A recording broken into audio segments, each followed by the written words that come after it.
esta obra maravillosa y sin naturaleza revelada. Y en la última sección estuvimos analizando las grandes maravillas de Oriente, sobre Egipto, el glorioso Egipto. Dice Eustaquio Alberti, el mecanicismo fue llevado, en este caso, de los egipcios, el mecanicismo fue llevado por los antiguos a un punto de perfección que nunca ha sido alcanzado en los tiempos modernos. Nos preguntamos si sus inventos han sido superados en nuestra época. Ciertamente no. Y hoy en día, con todos los recursos que el progreso de la ciencia y los descubrimientos modernos han puesto en las manos de los mecánicos, no nos hemos visto asaltados por numerosas dificultades al esforzarnos por colocar sobre un pedestal uno de esos monolitos, obeliscos que los egipcios de hace 40 siglos erigieron en tal número ante sus edificios sagrados. Ahí nos quedamos en su tema. Los egipcios dominaban mucho mejor la hidrostática. Si nos remontamos en la historia hasta el reinado de Menes, el rey más antiguo del que tenemos conocimiento, encontramos pruebas de que los egipcios dominaban mucho mejor la hidrostática y la hidráulica que nosotros. Ahí estaban estos egipcios.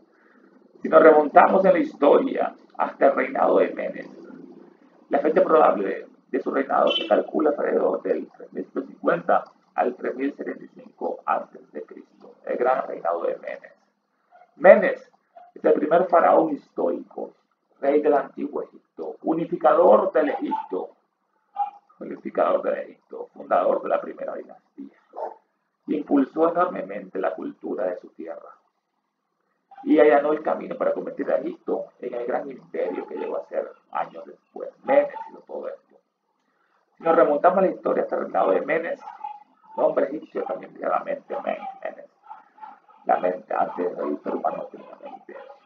Si nos remontamos en la historia hasta el reinado de Menes, el rey más antiguo del que tenemos conocimiento, encontramos pruebas que los egipcios dominaban mucho mejor la hidrostática y la hidráulica que nosotros.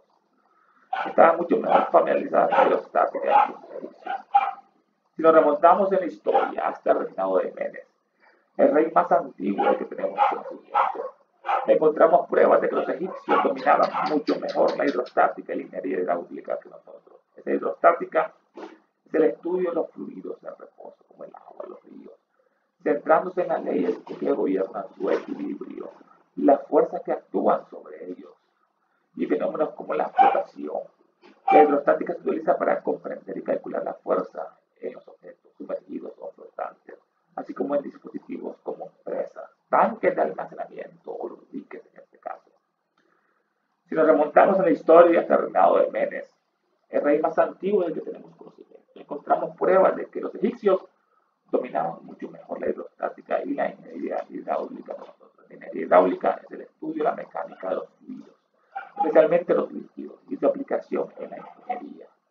Se utiliza para comprender y controlar el movimiento de líquidos, la hidráulica, como el agua, aprenderlo y utilizar y controlar los líquidos. Se utiliza para comprender y controlar el movimiento de los líquidos, como el agua en este caso.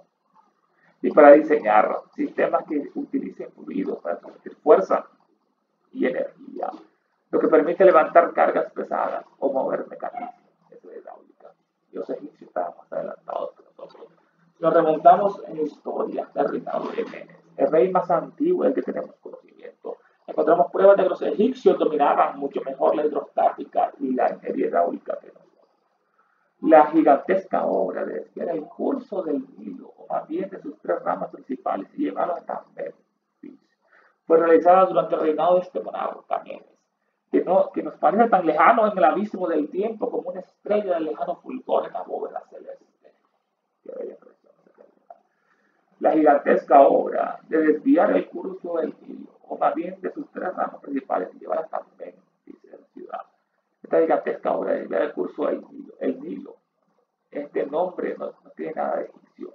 El nombre sagrado de este río era Hapi, Hapi, el Nilo. En las representaciones que nos ofrecen los muros de los templos,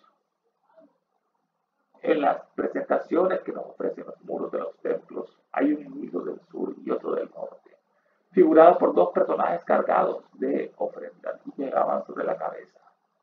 Las plantas características de las regiones fecundadas por sus aguas. Estas aguas se designaban con el calificativo de reviviente, de su reaparición anual, que subía y salía sitio, esos técnicos ya los arriba primero que el sol, el creativo. Se le asigna con el calificativo de reviviente a causa de su reaparición anual. El Nilo era considerado como un flujo salido de los miembros de Dios, un flujo como la sangre de los Dios que salía y alimentaba a nosotros. El Nilo era considerado como un flujo salido de los miembros de Dios para dar vida a los hombres y hacer germinar las plantas que crecieran. El dios Nilo, había un dios Nilo también, representado en Egipto por una imagen de madera del dios de dicho río, a la cual se tributaban honores a este dios Nilo, honores, en agradecimiento por los beneficios que reportaban sus aguas al país. Había un Nilo celeste ahí arriba y un Nilo terrestre acá abajo, llamado el celeste en el ritual Nenau, o aguas primordiales del Nilo celeste. Y había otro Nilo terrestre aquí en la tierra, adorado en Nilópolis y Apimo, la ciudad de Nilópolis, como la ciudad de Leontópolis. Es el mayor río de África, el Nilo, y fue considerado por mucho tiempo como el río más largo. Se dice que fue superado por las mediciones del Amazonas. Es el mayor río de África, que fluye de sur hacia el norte, de sur al norte, del sur hasta el Mediterráneo, atravesando 10 países del Nilo. Tiene una longitud de 6.600 kilómetros, 6.650 kilómetros el Nilo, lo que le convierte en el segundo río más largo del mundo, siendo el primero el río Amazonas, el Nilo, que la gigantesca obra de desviar el curso del Nilo, o más bien de sus 3 ramas principales, y llevarla hasta Memphis, fue realizada durante el reinado de este monarca Menes. Esta gigantesca obra de desviar el curso del Nilo, o más bien de sus ramas, y llevarla hasta Memphis. Esta ciudad, había un grito masónico Memphis, no de ese país, después uno de ellos. Memphis fue la capital del antiguo Egipto durante el Imperio Antiguo, y más tarde fue la capital de la provincia romana de Egipto. Memphis fue la capital de Egipto. Las ruinas de la ciudad se encuentran a 19 kilómetros al sur del Cairo hoy en día. El dios local fue Pa. El de Memphis fue el dios Pa, por la otra parte. Fue la capital indiscutible desde la dinastía primera, Menes, hasta la octava dinastía. Fue la ciudad más poblada del mundo hasta 2250 años antes de Cristo, como Babilonia, Nueva York. Fue la ciudad más poblada del mundo, Memphis, hasta 2250 antes de Cristo. En el momento de mayor auge pudo tener más de 500.000 habitantes, más de medio millón de habitantes tenía Memphis. Fue fundada por el faraón Menes en el 3100 antes de Cristo.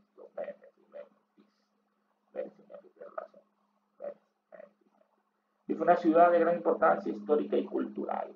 Se ubica al sur del delta del Nilo, en la región que se encuentra entre el Bajo y el Alto.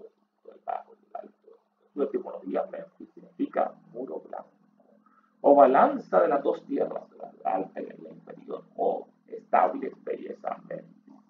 El templo de Cadepat, tenía el templo de Cadepat, K es el plano, la mitad, el Ki, el Chi. El templo de Cadepat estaba ahí también, en Memphis.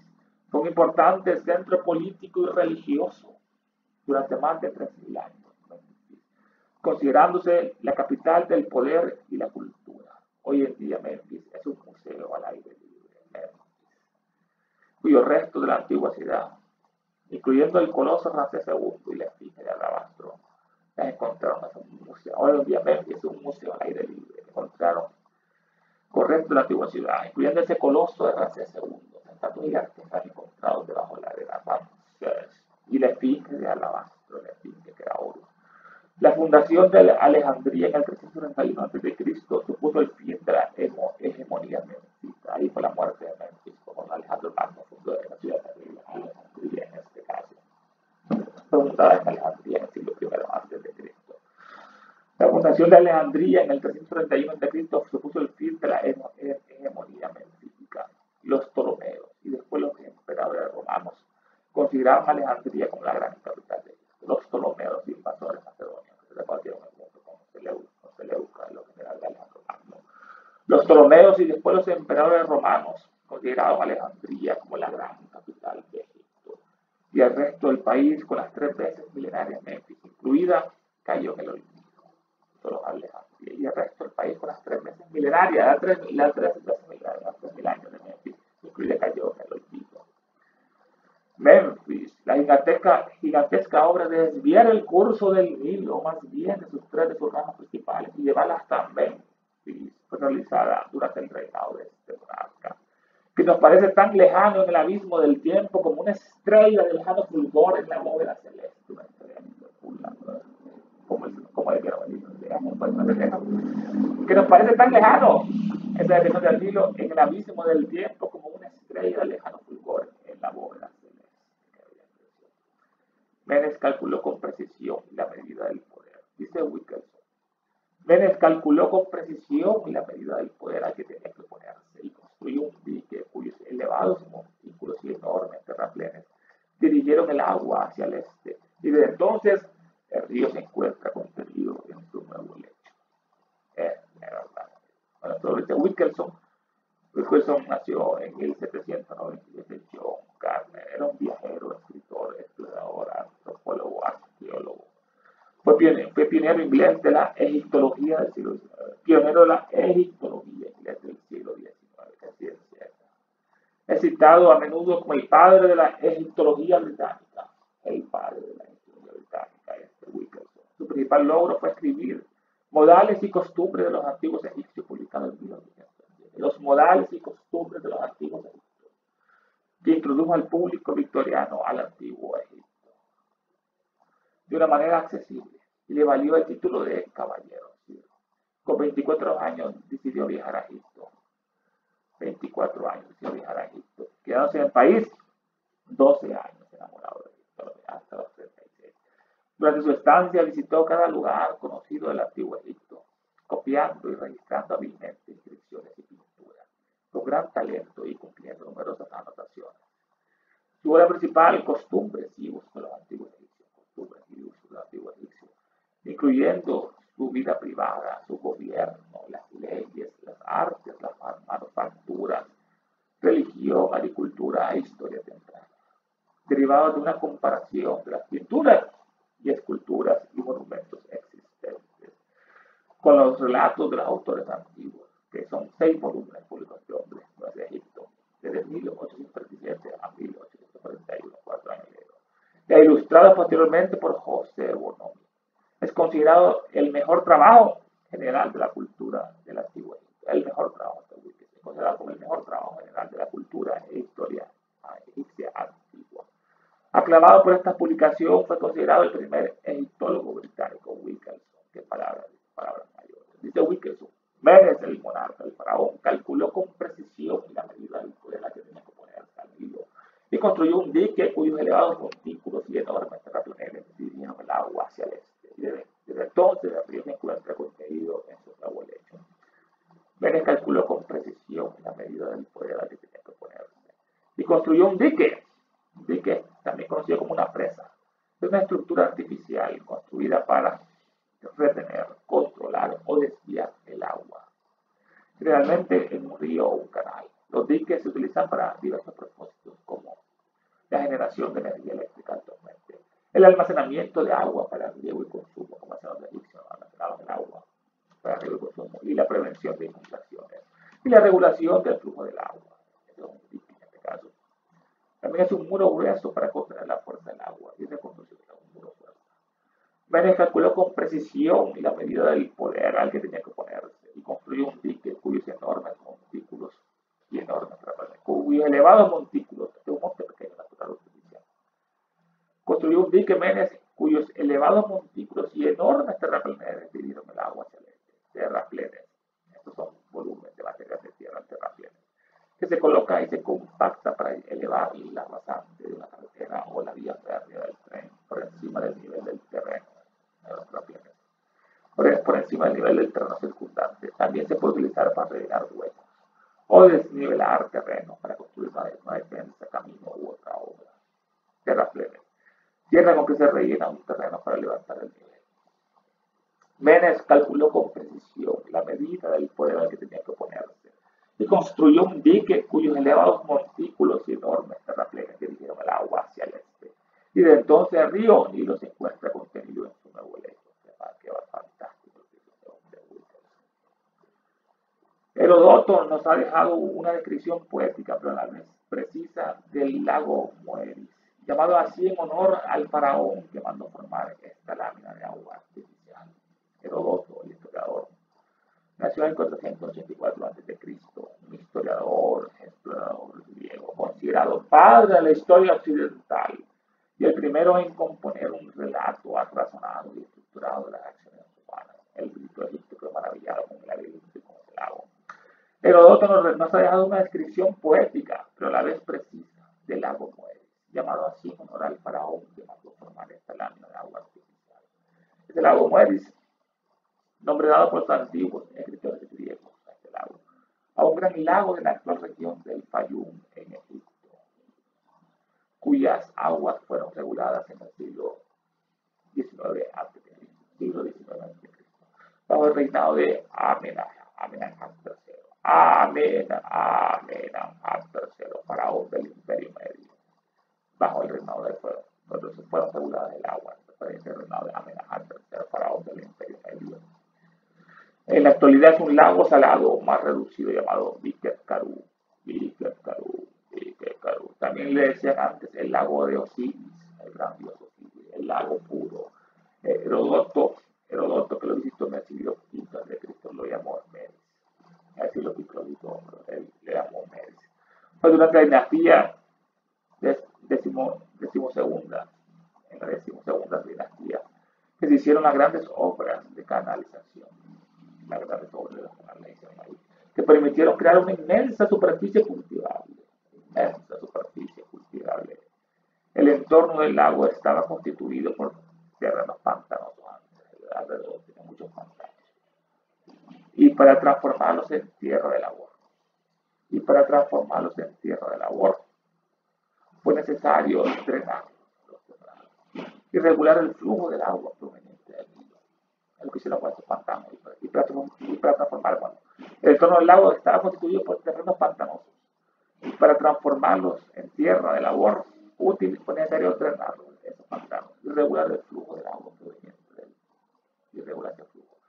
Y ese fue el gran logro de los técnicos de Amenemhat III, que realizaron una gigantesca red de canales, que causó el asombro del mundo antiguo, igual que el laberinto.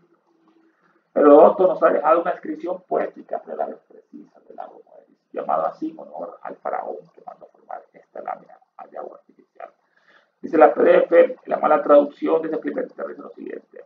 Dice Salverte que la mecánica de los egipcios llegó entre los antiguos a un grado de perfección desconocido todavía entre los modernos. Y ciertamente que tampoco los ha sobrepujado en nuestra época en punto a invenciones.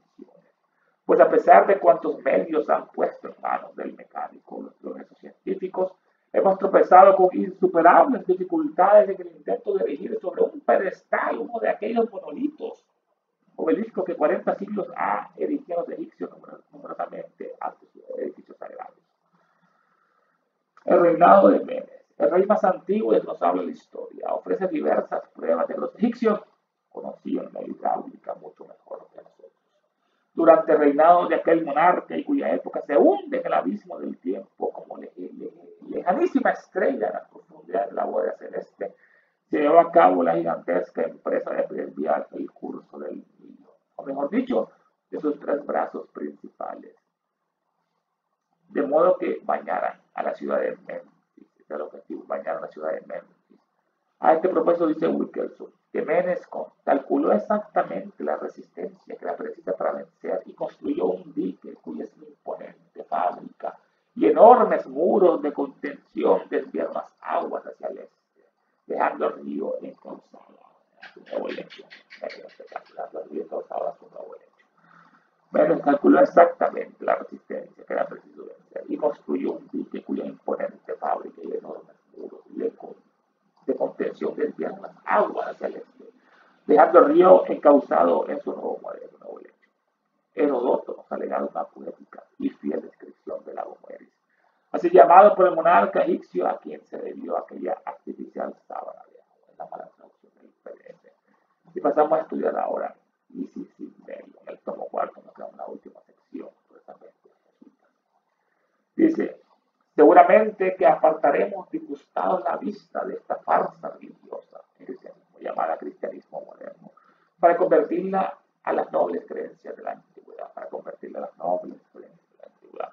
En el libro de los muertos, que Bunsen califica de inestimable y misterioso libro, leemos un discurso que se supone dirigido por el difunto en representación de Horus, enumerando todo cuanto ha hecho por su padre Osiris. En el libro de los muertos, que Bunsen califica de inestimable y misterioso libro, leemos un discurso que se supone dirigido por el difunto, el discurso por el difunto, en representación de Horus. Leemos un discurso que se supone dirigido por el difunto, en representación de Horus, enumerando todo cuanto ha hecho por su padre Osiris, cuanto hizo Horus por su padre Osiris. En otras cosas dice el dios Horus: yo te di el espíritu, yo te di el alma, yo te di el cuerpo, yo te di la fuerza, yo te di el espíritu, yo te di el alma, la mente, yo te di el cuerpo, la fuerza. En otro pasaje, la entidad a que el difunto llama padre representa el espíritu humano, pues el versículo dice: yo llevé a mi alma a que hablase con su padre, con su espíritu. En otro pasaje, la entidad a que el difunto llama padre, ¿quién es esa entidad? En otro pasaje, la entidad a que el difunto llama padre representa el espíritu humano. Entonces el versículo dice: yo llevé a mi alma a que hablara con su padre, yo llevé a mi alma a que hablara con su espíritu, yo llevé a mi alma a que hablara con su padre, con su espíritu. Esto está en el ritual funerario, la hazaña de Horus. Los egipcios creían que su ritual era de inspiración divina, lo mismo que para los hinduistas lo son los Vedas o la Biblia para las bestias judías. Según Bunsen y Lexius, la palabra hermético equivale a inspirado, porque tal, la divinidad en persona revela a sus elegidos los arcanos de las cosas divinas. De modo que en los libros herméticos hay pasajes enteros que los egipcios ponían escritos por el mismo dedo de Tom. El mismo dedo de Tom. Entonces dice Bunsen, lugar de Egipto, en Historia Universal, capítulo 5, página 133. Los egipcios creían que su ritual era de inspiración divina, lo mismo que para los hinduistas los Vedas, los libros y la Biblia para los judíos. Según Bunsen y Lexius, la palabra hermético equivale a inspirado, algo inspirado. Porque Top, la divinidad en persona, Top, eso dice, la palabra hermético equivale a inspirado. Porque Top, la divinidad en persona, revela a sus elegidos los arcanos de las cosas divinas. Así como Jesús le decía a sus discípulos: maestro, ¿por qué tú le hablas en parábolas al pueblo, a la gente? Y les dijo: ustedes teniendo ojos no ven y oídos no escuchan, pero ustedes, discípulos, se la procede del reino de los cielos. Así que la palabra hermético que es inspirado, la divinidad en persona, como Buda o Jesús, que revela a sus elegidos los arcanos, los misterios de las cosas divinas, y levanta el velo de las cosas divinas. De modo que en los libros herméticos hay pasajes enteros que los egipcios suponían escritos por el dedo de Dios. Si tiene ese libro hermético. De modo que en los libros herméticos hay pasajes enteros completos que los egipcios suponían escritos por el mismo dedo de Tom. Esto lo dice Bunsen en su libro Lugar de Egipto en la Historia Universal. Por su parte dice Lexius lo siguiente: en un periodo posterior es todavía más distinguible el carácter hermético de sus libros, pues en inscripción grabada sobre un ataúd correspondiente a la 26ª dinastía, anuncia a Horus, al difunto, que el mismo Top le ha traído los libros de su palabra divina por escritura. Dice Lexius sobre tercero, vaya, 216, 134. Esto dice Lexius, por otra parte. En un periodo posterior es todavía más distinguible el carácter hermético de estos libros, pues en la inscripción grabada sobre un ataúd correspondiente a la 26ª dinastía, anuncia a Horus al difunto, que el mismo Top le ha traído los libros de su palabra divina por escritura hermética. El mismo Horus, el difunto. Así que anuncia a Horus al difunto que el mismo Top le ha traído los libros de su palabra divina por escritura hermética. Sabido que Moisés era sacerdote egipcio, por lo menos que estaba iniciado en la doctrina esotérica. No es maravilla que dijese Moisés: y el Señor me dio 2 tablas de piedra escritas con el dedo de Dios.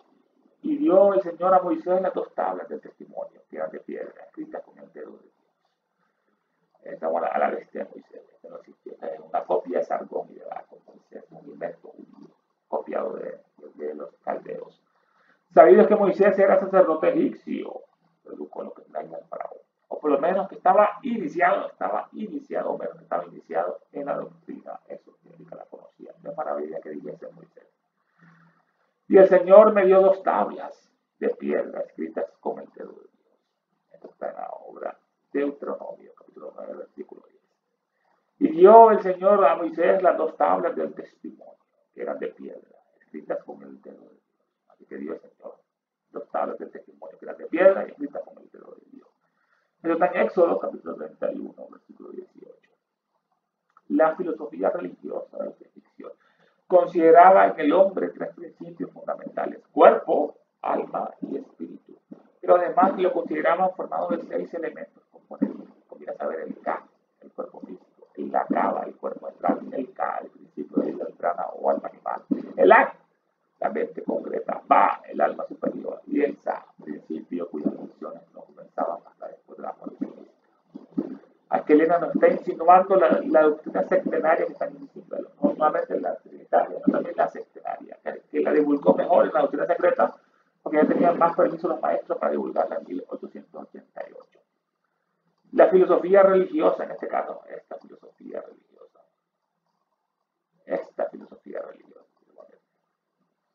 la filosofía religiosa de los egipcios consideraba en el hombre 3 principios, lo griego: cuerpo, alma, mente y espíritu. Pero además lo consideraban formado de 6 elementos o componentes, los 6 principios y alma, los 6 componentes elementos. Pero además lo consideraban formado de 6 elementos componentes. Conviene saber el Ka, que es el cuerpo físico; la Kaba, que es el cuerpo astral, el doble etérico; el Ka, que es el principio de vida, el prana; el Ki o el Chi, el Ka o alma animal, el principio de vida o alma animal, que es como el Kama; y el Ak, mente concreta; el Ba, que es el alma superior, Budi; y el Sa, el espíritu, principio cuyas funciones no comenzaban hasta después de la muerte física, es como el alma que actuaba.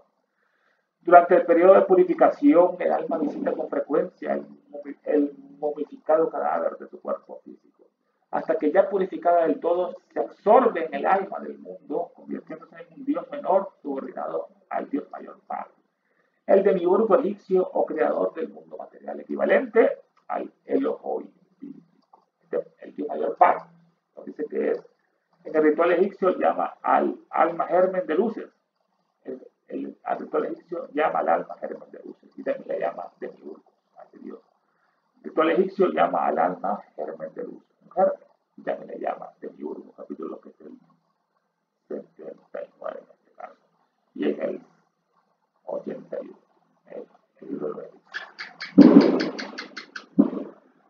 Durante el periodo de purificación, el alma visita con frecuencia el momificado cadáver de su cuerpo. Después de la muerte, por la separación de los principios. Durante el periodo de purificación, el alma visita con frecuencia el momificado cadáver de su cuerpo. No se ha roto el portón de plata, hay que romperlo. Lo mejor es la cremación, quemar el cuerpo físico, se libera, se purifica más rápido la carne y los demás principios. Durante el periodo de purificación, el alma visita con frecuencia el momificado cadáver de su cuerpo físico, hasta que ya, purificada del todo el alma, se absorbe en el alma, se absorbe en el alma del mundo, convirtiéndose en un dios menor, un ángel, subordinado al dios mayor, Padre. El dios mayor, Padre. Esto nos dice, el ritual egipcio llama al alma, es un germen de luz, un germen, se puede convertir en un solo germen de luz, y también le llama al alma demiurgo en este caso, convirtiéndose en un dios menor subordinado al dios mayor, Padre. El demiurgo egipcio o creador del mundo material, equivalente al Elohim bíblico. Según el ritual egipcio, el alma purificada y unida al superior e increado espíritu queda más o menos expuesta a la tenebrosa influencia del dragón Apófis. Según el ritual egipcio, no estamos en algunos egipcios, el alma purificada y unida al superior e increado espíritu. Ella se une, el alma purificada con su espíritu, con su alma. En el ritual egipcio, el alma ya purificada y unida al superior e increado espíritu es el creador, en la creación, en la manifestación. El alma purificada y unida al superior e increado espíritu queda más o menos expuesta a la tenebrosa influencia del dragón Apófis. Queda más o menos expuesta a la tenebrosa influencia del dragón Apófis. Se alcanzó el conocimiento final de los misterios celestiales. e infernales, es decir, la noxis, consiguiente a su perfecta identidad con el espíritu, triunfará de sus enemigos. De lo contrario, ha de quedar sujeta a la segunda muerte. ¿Cómo evitar esa segunda muerte? De la que nos está narrando en esta parte. Se alcanzó el conocimiento final de los misterios. Se alcanzó el conocimiento final de los misterios tanto celestiales como infernales de la tierra, es decir, la noxis, si tuvo la sabiduría, consiguiente a su perfecta identidad con el espíritu, que es unión, se religó con alma, religión, realidad, o yoga, es fusión del humano con el divino. Se alcanzó el conocimiento final de los misterios celestiales e infernales, es decir, la noxis, consiguiente a su perfecta identidad con el espíritu, triunfará de sus enemigos. De lo contrario, hay que dar sujeta a la segunda muerte, como el dragón Apócrifo. Esta segunda muerte lo dice Ritual, capítulo 4, sexto, página 44, dice Champollion, el traductor de la Piedra Roseta. Manifestaciones a toda luz, Lexius, libro de los muertos, Bonsen, lugar de historia, de la historia de Egipto en la historia, todos los honran entre las verdades. El Ritual egipcio lo dice como Champollion en sus manifestaciones a toda luz. Lexius también lo dice en el libro de los muertos, Bonsen, lugar de Egipto en la historia universal, la segunda muerte. De conformidad con esta doctrina, dice alegóricamente el evangelista San Juan, y el diablo que lo engañaba fue metido en el estanque del fuego y azufre. Y el infierno y la muerte fueron arrojados en el estanque del fuego. Esta es la muerte segunda.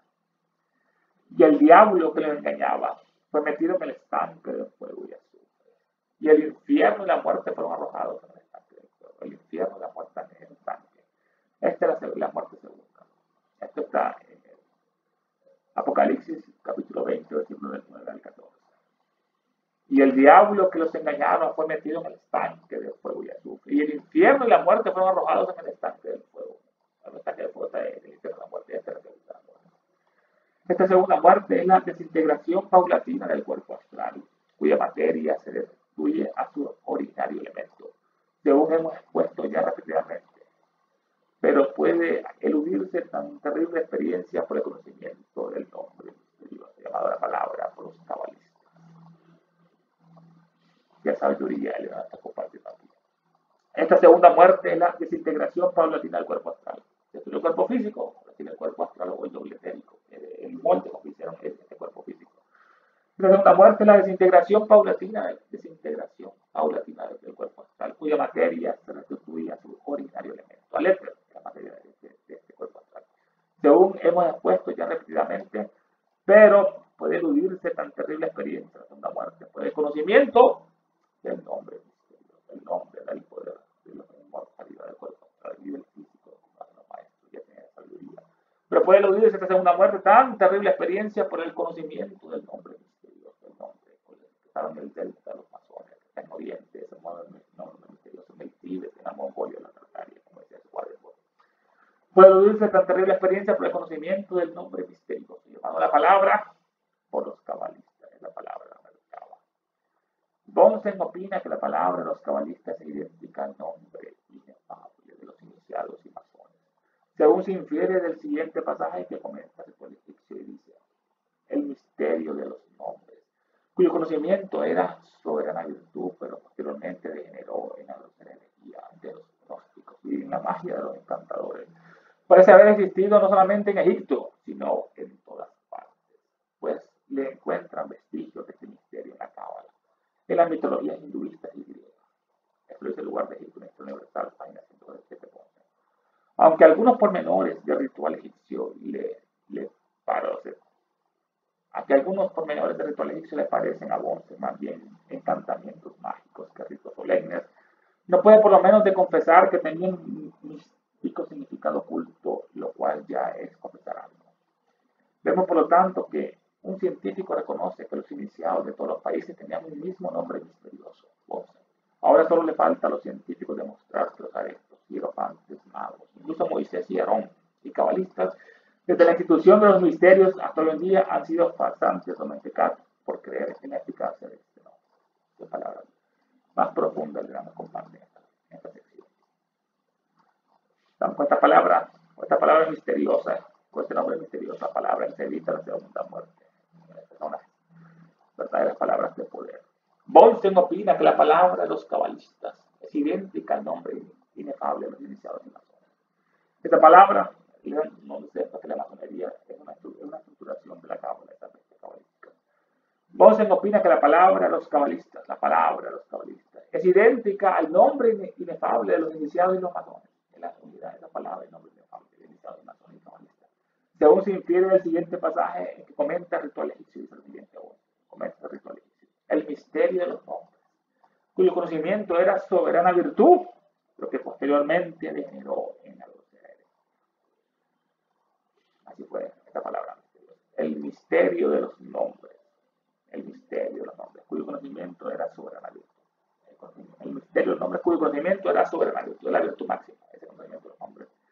Pero que posteriormente degeneró en la grosera herejía de los gnósticos y la magia de los encantadores. Ese conocimiento, no, ese misterio de los nombres degeneró, dice él, en los gnósticos, en la grosera herejía de los gnósticos y la magia de los encantadores.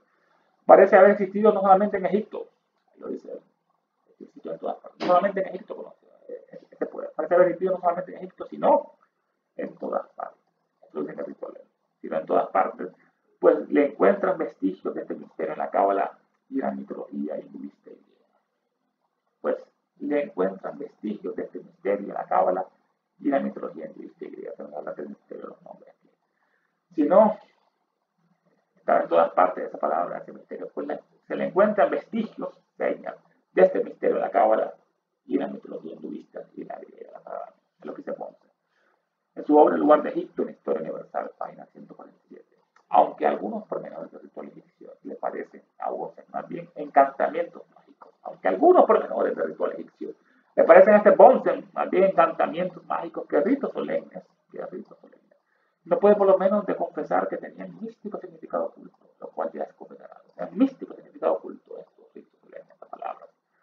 Vemos, por lo tanto, que un científico reconoce que los iniciados de todos los países, un científico como Bonsen, reconoce que los iniciados de todos los países tenían un mismo nombre misterioso.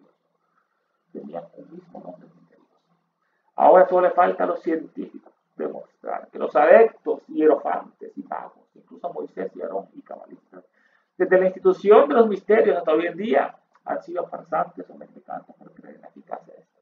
Es lo que falta probar a estos científicos. Vemos, por lo tanto, que un científico reconoce que los iniciados de todos los países tenían un mismo nombre misterioso.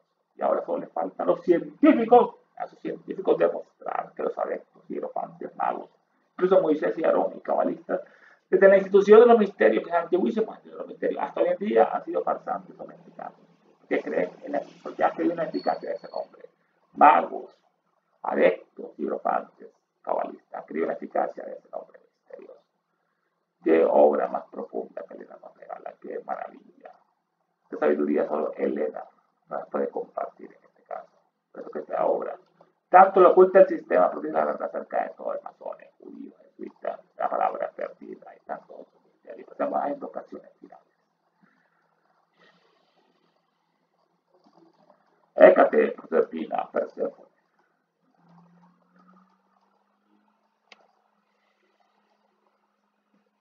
Invocación al demonio solar por la guerra del mundo. Nos inclinamos con devoción y reverencia ante la sagrada presencia invisible del diablo en el universo, el lobo central universal, nuestro lobo solar, la jerarquía satánica diabólica, nuestra señora Blavatsky, la madre del mundo, el señor Buda, el Manuel Babata, el Bodhisattva, el Maitreya, el Mahachohan, Mahachura, los 7 Chohanes, y los diablos maestros de la gran fraternidad oscura, y frecuentemente les pedimos que la fuerza de sabiduría, de odio, de oscuridad y guerra circunden y encadenen a la humanidad entera. Espíritu a los dirigentes de todas las naciones porque sufran disturbios, guerras, catástrofes, enfermedades, calamidades, hambruna y tanto más. De aquellos poderes que siempre trabajan por el mal, por el progreso y la ciencia y la humanidad, inspiran a los dirigentes de todas las naciones para que establezcan sobre la tierra una guerra verdadera y sufrimientos perdurables. Que las fuerzas de las tinieblas venzan a las fuerzas de la luz. Que el mal, el caos y el sufrimiento encadenan a la maldita humanidad entera. Que la guerra y la maldición de los diabólicos seres se derramen por el mundo, que los poderes de sabiduría, tinieblas y odio envuelvan a todos los seres y a todas las criaturas y a todos los hombres y mujeres de esta tierra. Hay una sola vida, una sola satanicidad de hombres y morir, una destrucción de naciones. Que el espíritu de su guión y del odio incompasivo que no conocen barreras de poder del planeta entero. Que los grandes diablos maldigan y guíen los centros de la humanidad en 2025 y siempre permitiendo que cada uno de nosotros veamos adelante de una manera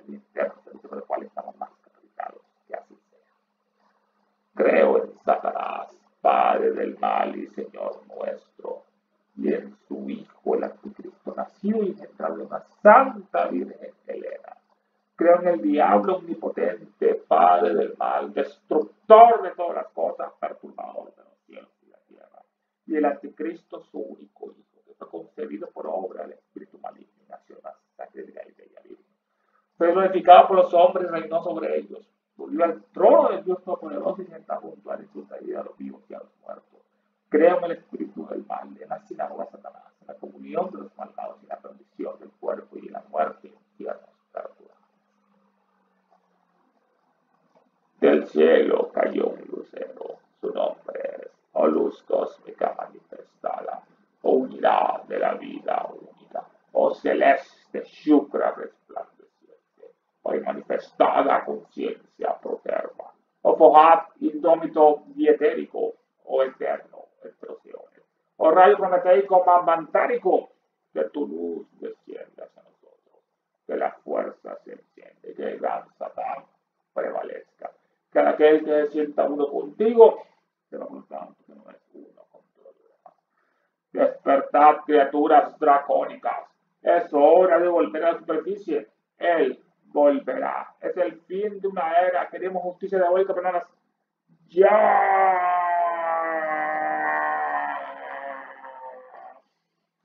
Satanás es nuestro Dios, nada nos faltará. Blavatsky, nuestra diosa, todo perderá. ¡Ave Satán!